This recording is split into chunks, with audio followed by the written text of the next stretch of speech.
Hi guys, welcome to our first ever episode of I Don't Believe in Ghosts, but it's a podcast brought to you by the guys from Ghost Northeast.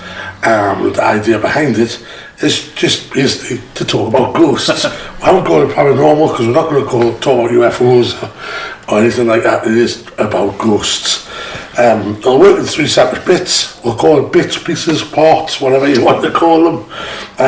The first part is just us talking about what's been going on, where we've been, what we've been doing, anything we've read, any photographs, any videos we've seen, anything about ghosts really across the world, not just the UK. The second bit, we're going to concentrate on a location. So episode 1, we're sitting in Borwick Hall in the library. So the second part, we'll talk about Borwick and experiences and things like that. And then the third part, this is where we need your help in the future. It's going to be the community questions part. So we need you to email us your questions at ghostspodcast@hotmail.com. Send us your questions, any clips you want us to look at, photos. If you want to come on the podcast yourself and talk about experiences, we're happy to do that. Doesn't matter where you're from, whether you're a guest, you've got a team, you've got your own team, you're just interested in it, you write books, we don't care. Anybody who's interested in ghosts is welcome. And we'll be bringing you hopefully a podcast every couple of weeks. You can get our podcast from all the usual places: Spotify, YouTube, Apple Music, wherever you get your normal podcasts from. So guys, start with part 1. Never done this before. What have been up to? What has been up to the last couple of weeks? Walking up and down stairs. This is the exciting part of setting up ghost hunts, is walking up and down thousands of stairs, backwards and forwards, putting kit out, taking guests around, bringing guests into location, and then trying to get enough oxygen to run the rest of the evening. Where were we last week? Littenfield. We were at the Littenfield last week, yeah. Oldest library. Anything much to talk about there? So it was quite a quiet night for the Littenfield. It was a quiet night for the Littenfield. We had sort of come off the back of a very busy Littenfield the time before, which coincided with the Victory Parade when Newcastle brought the trophy home, which was fantastic. The city was alive, there was a lot of energy, and we talked about how that could have potentially manifested on the night. Yeah, it's a good idea. And it brought a very, very active night to the Littenfield. That was the only time I've ever experienced the doors open in the committee room. Mm-hmm. And what's great for us as ghosts... That's a chair, guys. What's great for us is this time the doors didn't open for any of the three groups. Yeah. So you'll get people who'll say, well, you know, that they're on an automatic timer, or there's some sort of system that has to be setting it off. You know, we've done that building countless times now, but we just can't get to the bottom of why it does it. So I do think there's an interesting argument about the energy in a city, or when you walk into a building, you know, you just get that feeling sometimes, don't you? You walk in and you feel a particular way. 15 years of doing it, that's the only time it's ever happened to me. Was once in 15 years. I'm the longest server here. I've never seen it. I've never witnessed it. I've never witnessed it. I've never been there when it's happened. Obviously, I've watched your videos and come afterwards when these have shouted for us, but I've personally never been there when it's happened. But it is a theory about the energy in the town that day. For I'm a Newcastle supporter, the town was absolutely buzzing, and that night was particularly busy, wasn't it? There was a lot of activity going on, stuff down in the basement, etc. Whereas this time it was quite quiet, but the town was quite quiet as well. That's right. But saying quiet, we were still getting the knocks in the basement, we're still getting the hits in the basement, we're still getting tapping, we're still getting activity around the building, KT's going off. So for us, with the experience, it was a quiet night compared to what we've seen. But we're getting hits and hits and hits and hits. It is, you're right. I mean, I don't know if people watching and listening to it will be the same. When you've done it for so long, first few times you come, it's different. When you've done it so long, you do see it's a quiet night, but you still get the K2 going, you still get the movement ball lighting up, you get words that make sense over Frank's box. All these little things are still, when we first started doing it, you were like, whoa, wasn't it? It was like, wow. But now, because you've been doing it so long, you want more, don't you? You want Casper to come out the wall, and you know what I mean? It is a strange one. Where were we before Littenfield? Was that would be the Air Museum? We were at the Air Museum, that's right. Air Museum. You were on your night off. That was my night off. You were on your night off. Yes. Probably at a theatre somewhere. And I was still kind of there. A lot of big bangs. It was a very interesting night. There was. We made sure everybody was in place, so we knew where everybody was. So there was no talk of noises from outside. Everybody was in the location. Because that's one of the things I think, so from behind the scenes, when we're setting up, and what guests maybe don't see is the work that goes into that. And you do have to make sure that when you go around a location, you've accounted for everything that could possibly be natural. So once you've eliminated all that, and when we're setting things up, and there's things already happening, that's when it gets exciting, when you're putting the kit out, or whether you're putting blackouts up, and you start getting activity then. So there was that at Neem. There was a lot of that happening with a few of the team, really. And then that carried on into the night time. Very active planchette. Which is always nice to see. I like when you get the hits of the psychic tools with the scientific as well. So if you're having an active planchette and the EMF's going or the K2's going as well, that's usually a sign of something pretty powerful coming through the talk, and that's what we experienced at the Air Museum a couple of weeks ago. I've been sent a few photos, a few hundred. So I've been busy trawling through them. A lot of them, I don't know, it can be, it can't be. I'm no expert. There was one last week from the Lytton film, from the heat, from the infrared. And I'll put the picture on screen now. So if you're watching on YouTube, you'll see the picture.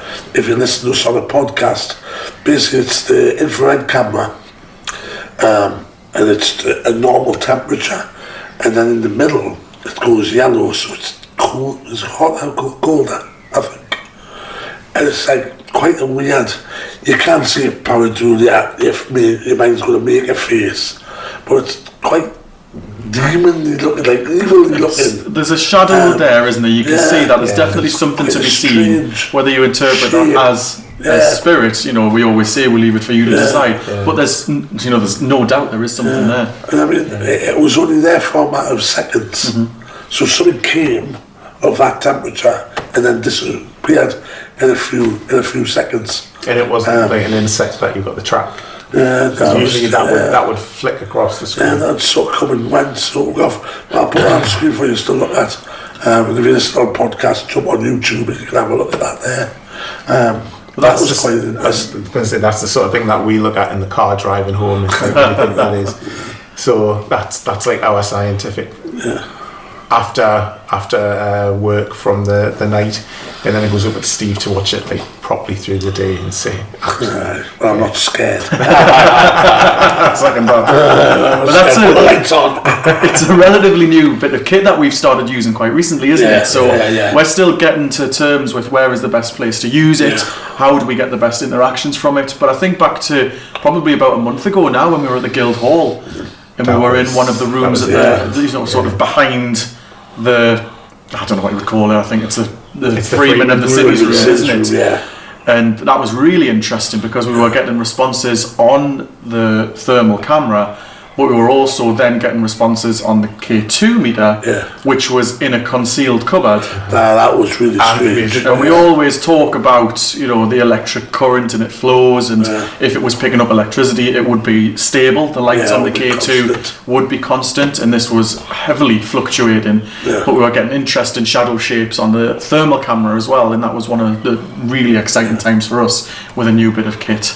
But talking about that bit of kit, I think back to Hull, Anderson Funeral Parlour. I don't want to think back to an Anderson Funeral Parlour, but that was a fascinating night, wasn't it? That was a definite, you call it a figure, but it was the shape of a figure coming into the screen, staying, and then leaving on command. Well, that happened as well at the same time as the door opened and shut. Yes, that's right. Because that's what was quite stunning about it, was because the door sort of opened, this shape, whatever you want to call it, appeared on the infrared, and then it went, and the door shut. It was as if we walked in front of the camera and went, you've caught us, I'm going back out. It was really quite weird, wasn't it? That was, so is that probably your favourite from this year? In terms of the activity that we got, the activity at Anderson was unlike your day-to-day hunt. I think we've been doing it long enough now. You get a lot of good activity on hunts, but then there'll be one every 6 months where it really pops. Yeah. And Anison, it really popped. Particularly at the start of the night in the room where there's a coffin. So for anybody that's not been, it's an old funeral parlour, and it's been done on TV. A few different people have done it, and I don't think you would know that it was a funeral parlour when you walk into it. No, it's like a stables. There's stables there, but it doesn't look like what I was expecting it to look like. I was expecting, the sort of chapel arrest room. So I was expecting that. So that sort of threw me when we first went. But that first room that we were in is it's like a stone corridor in some sense, isn't it? And there's a coffin in there. That's the hayloft, wasn't it? It was, that's right. And that was unpleasant. That was loud noises, bangs from where nobody could have been. Like you said, everyone was accounted for, and the activity that evening was special. I enjoyed that. I screamed to be out of there. I went in the coffin. I was stupid enough to go in the coffin by myself. Mm-hmm. And when you listen to the recording, which was live, you could hear banging and shuffling, but I couldn't hear that inside the coffin. It was, and all of a sudden it was this big, loud, as if somebody had kicked the side, like near me ear. And that's when I screamed for you to go and get it. Absolutely terrified. Get us out. And that's not like me. I was terrified. I just wanted to be out of there. Very dark atmosphere in that building. I felt very closed in. You don't know if it's your brain playing tricks because it's a funeral home. I just didn't feel it. I don't remember a lot of that. I remember a wobbler, didn't you? Yeah. So, I think we all had a bit of a wobbler at one point that night. I'm just hoping one of these books fly off there. I know, I'm looking around. Sitting in the library. Does anybody start throwing the books at us? It's a great backdrop, isn't it, for our first podcast? Yeah. So that's basically the first part over. That's what you'd expect at the start of every podcast. Obviously, Peter and Scott and myself. Today on this recording, there may be different team members, we'll get guests in there. It's just having a chat to see what's been going on. Next part is a focus on a location. We're in Borwick Hall, so therefore, why not start here? I've got a video on YouTube so you can see my pictures, and I do a voiceover for those listening on the radio. The village of Borwick is found in Lancashire, near the border of Cumbria. The nearest town is probably Cornforth, which is a few minutes drive from Borwick. What strikes you when you drive into Borwick is the beauty of the village. It's like a picture postcard as you go over the bridge. And this village dates back over 1,000 years. It first appears in the Domesday Book. The actual building of Borwick Hall doesn't start until the 1300s. In the 14th century, the Peel Tower was built as a defence against the marauding Scots as they come across the border to fight the English. It probably would have been a wooden structure at first, later fortified in stone. It was just a place of safety for our villagers, except where they go during the wars. Later on, in the 15th century, 14th and 15th century, the Bindloss family took over Borwick Hall, and this is why you see the expansion over the next 200-300 years. When you look around the building, it's quite easy to see the centuries of expansions, because it's as if they've stuck bits of building to the actual original buildings. So you have various architecture from different eras when you look at the building. The Peel Tower is quite an interesting part of the building, not because it's the original, but there's a priest's hole that goes from the Peel Tower under the ground. It's now caved in, unfortunately, and the tunnel takes you to the ruins of the church that's found in the grounds. In the Peel Tower, one of the rooms is known as the priest room, and the boat hole is actually behind that room, so it does make sense. Opposite the priest room is an old confession box, which leads us to think that the household was Catholic. with the confection box being there. Now, stories become a bit hazy here, what the priest hole was used for. Original stories it was for the monks, because the church was a monastery and monks were in the Peel Tower. And during the dissolution of Henry VIII, it would have been attacked, it would have been destroyed, and anybody found there would have been killed. Also, you got to look at the Elizabethan era, where Catholicism wasn't allowed, basically, as Queen Elizabeth started to try and force the Protestant Church on the locals. Practice of Catholicism would lead to all sorts of punishments, even death. So did the priests use that bolt hole when the Elizabethan soldiers came knocking? We just don't know. The history isn't there.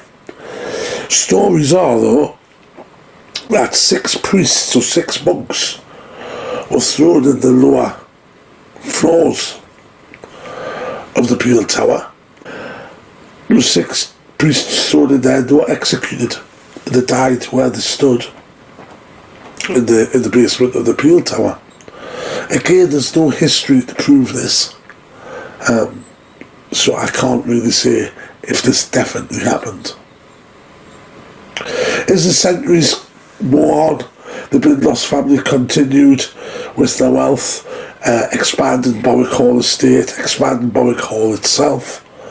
The 18th and 19th century had passed through many owners who looked after the estate. However, the hall in the 20th century became ruinous, as it was just too expensive for the upkeep. It was used in World War II as a military base. Then it was sold later to Lancashire County Council, who own it today.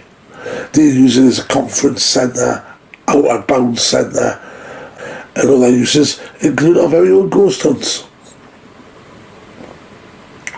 So, with the building with so much history, of course it's got ghost stories. There's stories of monks, priests, hooded shapes walking the corridors and walking the grounds. You would expect this with the history of the church and the priest room. But we'll concentrate on 2 or 3 of the more well-known ghost stories that I've heard over the years from Borwick. First one is of a gentleman who is very well dressed. This is dressed in period clothes, but I don't see what period is. I don't know if it's Victorian, Edwardian. The general consensus seems to be a Victorian dressed man who still walks the corridors of Borwick Hall. He's quite open. He'll stop and talk to visitors. He appears at day and at night, only to vanish when anybody goes to look to see who this man is. I haven't seen him myself, personally, but nobody knows who he is or why he's there. Whether he's one of the old wealthy owners still walking his estate, who knows? The second one, like any good hall, is of a white lady. She appears in the grounds. She appears in the hall. She's said to appear at the window of room 14, looking out over the canal in the estate. She's also seen room 14 sobbing on her knees, but when she's approached, she simply vanishes in the thin air. I'll come back to room 14 because there may be a connection to another ghost story, and that's the story of the starving girl. It's a young girl that wanders the hall, often upset, dishevelled, looking like she needs a good feast. It's said that she wanders the hall crying, and again, when she's approached, simply disappears. This could coincide into a story of room 14. The bones of a girl were found during restoration work in room 14, where the cupboard is that goes into the adjoining toilet. Is this the ghost of the same girl? Is this the same person? Could the woman found solid in room 14 be the parent of the child that's been bricked up in the wall? Now we do know from history, from even our locations we visit ourselves, like St Chillingham Castle, bricking people up in the wall was a known punishment back in the day. The last thing I'm going to mention, not the ghost story really as such, just a strange one. On the 3rd floor landing, there's a concrete slab, and it's etched with some fantastic writing and carvings. It's said the mason who made this, his body's entombed in the concrete below on request when he died. Again, I don't know how much truth is in that, but it's well worth examining. As with all the ghost stories I tell you, I don't know if they're just tales to tell around the campfire to scare people. I don't know if they're just folklore. However, I will say with all folklore stories, there's always an element of truth somewhere in them stories. Or they're just simply just made up stories because people got nothing better to do. All I can say is, I'll let you decide.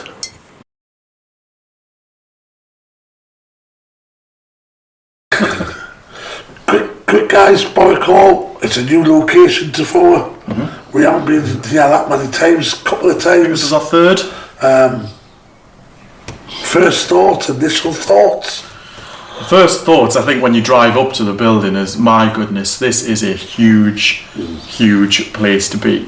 So if you've never been before, it looks like an old manor house in certain parts of it, doesn't it? But it's used a lot for outward bound as well. So there's a lot of bedrooms, a lot of floors, a lot of stairs to get up and down and carry kit up and down. Yes, my lungs will. But there are various different places that we hunt in here, and we've chosen those locations for a reason that have some really interesting history. It does.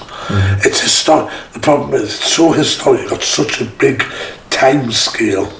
It's trying to find which time scale's going to play on the night. And that's why when you've been doing some 2 or 3 times, you still haven't covered a third of what's gone on. And that's why it gets hard. I'm sure guys who do go out hunting yourselves will appreciate the same thing. You go in these buildings, or you're talking to somebody from 500 years ago, 300 years ago, someone from last week, and you've got to try and find that balance. Do you have to be rude to them? Do you have to be nice to them? Do you have to be respectful?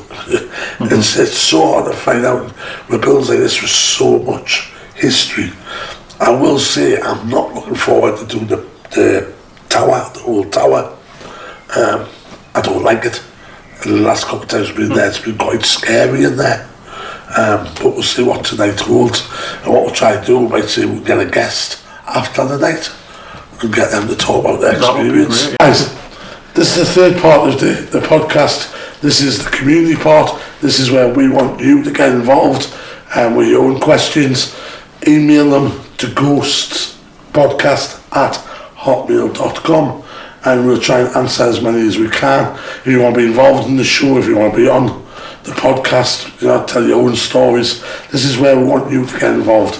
As it's our first official podcast, and what we thought we would do is we'd bring a couple of guests in and ask them how Borwick Hall had been. So we're sitting here and it's 2:45 in the morning. 2:45 in the morning. We'll be there since about 6 o'clock last 4 o'clock this afternoon. So there probably is a bit of delirium setting in. So I've got Ian with me. So thank you, Ian, for joining me. Happy birthday. I know we're just past, but happy birthday. Thanks for joining. We've also got Chris with me. Both guys who have been on plenty of ghost hunts with Ghost Northeast, but they've done they've done a lot of investigating, done quite a few over the years, haven't they? Yes. How was tonight for you? As to start with you, Chris, how do you think that? It was a brilliant night. Been here twice now. Both completely different nights.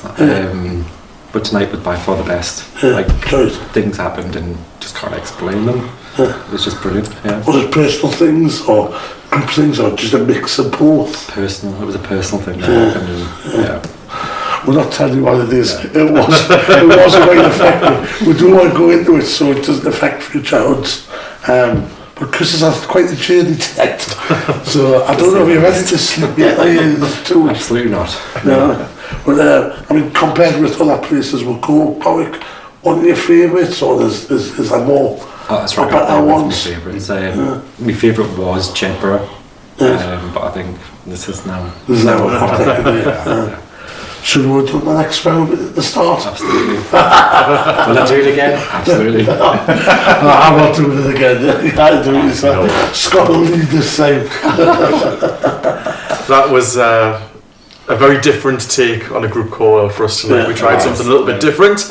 Not spoil it, won't give it away too much. But some of the results that we had tonight were very, very interesting and resulted in about a third of everybody having to leave. Yeah, that's another good pattern, which was, it's a long time since I remember we had that many people have to go out.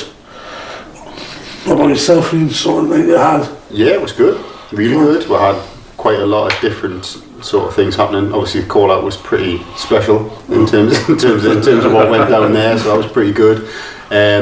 Lots of action, different things. You know, dice was good. We had a few hits on other things. We had one of the rooms. I don't want to sort of divulge too much, but something that's never happened before in all the years that I've done it before happened, and it was quite different from all of the other stuff that we've had happen before, so it was really good. So yeah, definitely a firm favourite. Definitely worth the return visit. Definitely, yeah, second time here, so enjoyed it, really good. Yeah, I mean, as I said, you've been on many before, so it's been a better night. I would say, yeah, probably one of the best ones we've done. Certainly for a while, and you know, we've known them for years. We've done them. We only ever come and do them. We use a lot anyway. So, like in terms of us doing these, you know, it's class. It's been about 15 years. I think we've been doing them years. So, it is, isn't it? Because we were talking earlier on, we're saying about quiet. We'll go, oh, it was a quiet night tonight. But then you look at like, what is a quiet night? If you get, you get a motion board move, or you get words on Frank's box. It's just that end of the night, isn't it? Where you go, has it been a quiet night? Oh yeah, and then everybody starts reeling it out. It's been a quiet night, but that maybe might be the name of another podcast. It's been a quiet night, but so it's a firm favourite. I mean, I'm staggered at the response and the call out to this new experiment. Everyone's going to be, what is it? We're not going to tell because it is only going to be in certain places. Because I think it'll only work in certain places with a certain sort of history. But that was quite staggering. I must admit that was a start that I've never, in 15 years of doing it, I'm sure you'll see it because you've been doing that as long as I have. Yeah, and it was a different experience for me as well. I think it just seemed like a night of firsts, like you just said with dices. First night for us, well, for myself with the dices, asking a question, asking it to be confirmed, and using practically every single dice in a full sentence. That was just amazing. Like I mean, a night of firsts. The only way logically you can say that is it's coincidence. You've rolled down dice, it's gone something, you've re-rolled them, you get the same thing. The only thing to say is it's a coincidence. What's one hell of a coincidence? I think it's when it's backed up on the fact that you're using the Frank's box, and we also did it with the board and stuff like that, and it's at the same time doing things like cross-referencing the tests at the same time, then backs it up and gives it more sort of kudos to it. And you can see the chair at the end of the room there. The girl in our group had the headset on and blindfolded. We were at the other side of the room rolling the dice, and she was corroborating everything. What I do is I just spin the camera around and just let people see. Obviously, I want to feature this on the actual location itself, but that's where we're talking the difference in spaces. So the most active areas for you, has anywhere stood out tonight? Call out room for me. Call out, we ended up going back in there. I went out the second time when we were in there. I ended up getting taken out on that one before the call out room, so it was pretty good. And room 14 was off the gate, and your room again. I don't know how you couldn't sleep. The Bruce story. So that was Room 14, I was lucky enough to be in with your group. That's right. We had a very interesting experience in there. Managed to verify a story that we already had some information on. Yeah. We confirmed that that's the spirit that we were talking to, but then actually managed to take that further and learn a bit more about that story as well, which is very nice when that sort of thing happens. And luckily, for some, and this is where I get myself a bit excited.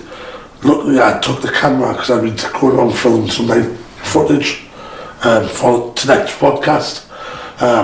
And I was looking because I had the camera on in that room, and I just left it in the corner of the room, and it's recorded the whole lot.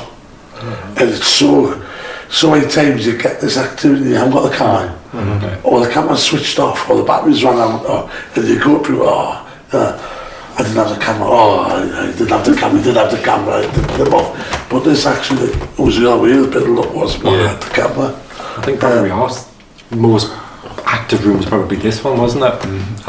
With what happened here, I'm obviously not going to go into it to spoil it, but that was kind of confirmed by the group that followed us in here, because they said then they had a quiet, which would coincide with what we were actually doing. It was really quite interesting. And that follows as well, because when we went up to room 14, we didn't get the activity that the other groups had got. So it's the energy level as well. If everybody got exactly the same thing everywhere they went, then you start questioning, well, hold on, how is everybody getting the same thing everywhere they went?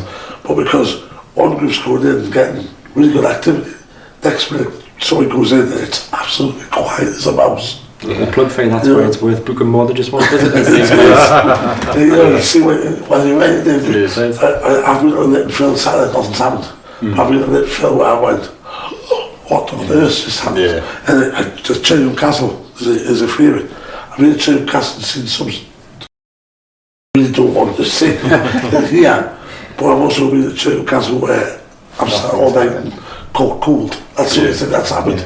So it's like a fish and chip, and I think it verifies a little bit when you're going somewhere and you're getting a lot, but then other people aren't, because they start to think, well, it's not so natural, it's not so normal, because everybody would get it.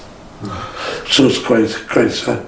So I'll leave it there. Thank you very much for joining in on our first podcast and our first community members.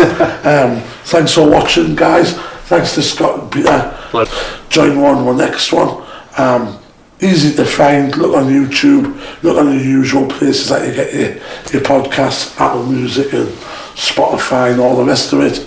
I don't believe in ghosts, but dead easy to find it. Follow on Facebook, follow on TikTok, like, follow, share, subscribe if you're watching on YouTube, just underneath there. Any questions, please send up the ghostpodcast at hotmail.com. If you do want to come on a ghost hunt, these guys have either had a cracking night, jump on ghostnortheast.co.uk. Thanks for watching, guys. Join me next time, and I think we might be at Jedburgh Jail. Who knows? Thank you very much. Good night. Please subscribe. Email at ghostspodcast@hotmail.com. Find us at ghostnortheast.co.uk.